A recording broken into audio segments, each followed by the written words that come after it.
Salut, je fais partie du collectif Sorcière et je prête ma voix au témoignage écrit de Colline.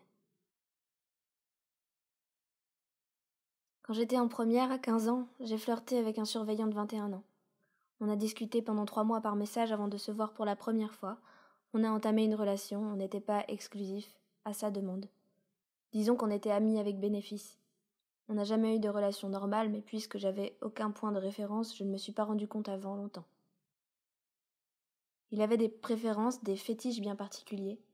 À l'époque, je pensais que la libération sexuelle d'une femme, c'était pouvoir faire ce qu'elle voulait, et ce qu'elle voulait, c'était ne pas être restreinte, et c'était aussi faire ce que l'autre voulait.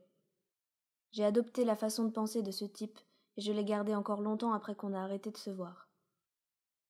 Ça m'a donc mené à avoir mes premières expériences sexuelles et toutes celles qui ont suivi dans un contexte d'humiliation, de dénigrement et de violence verbale et physique.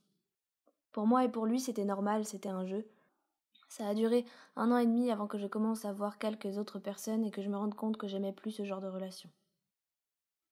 Mais après ce temps, c'était déjà mort. J'étais amoureuse de lui, il m'avait conditionnée et même si j'étais en CPGE, crevée et déprimée, les rares fois où l'on pouvait se voir, je faisais ce qu'il voulait au détriment de ma santé mentale.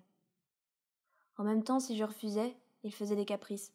Il me faisait la tête, il me disait que j'étais plus celle que j'étais quand on s'est rencontrés. Toute la culpabilité tombait sur moi et j'y croyais. Et puis un soir, il est allé trop loin. C'était la première fois en 2 mois qu'on se voyait. Je lui avais dit que j'étais épuisée et que j'aimerais bien y aller gentiment. Évidemment, une fois là-bas, ça ne s'est pas du tout passé comme ça. J'ai fait 2 crises d'angoisse en un soir, sachant que j'en avais jamais eu de ma vie. J'ai jamais dit vraiment non. Je l'ai pas repoussé, mais j'ai pleuré tout le long. Même après, on s'est revus encore quelques fois. Je lui avais dit que je considérais ce soir-là comme un viol, 3 mois après.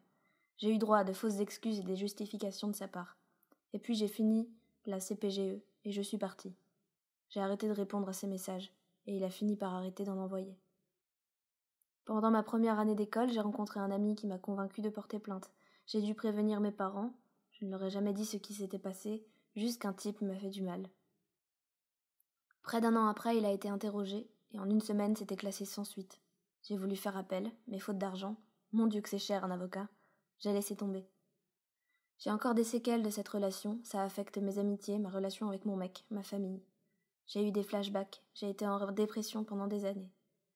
Mais maintenant ça va. Même si je lutte encore avec la notion de culpabilité, l'impression d'exagérer, j'accepte que ce soit la responsabilité du majeur de refuser les avances d'une gamine. Que ma naïveté et mon attitude de l'époque étaient normales, et que j'aurais en aucun cas dû en faire les frais à ce point-là. Merci à tous ceux qui m'ont écouté jusqu'au bout. Je sais que c'est un bon gros pavé. Bravo à Colline, force à toi et à toutes les autres. Merci à tous.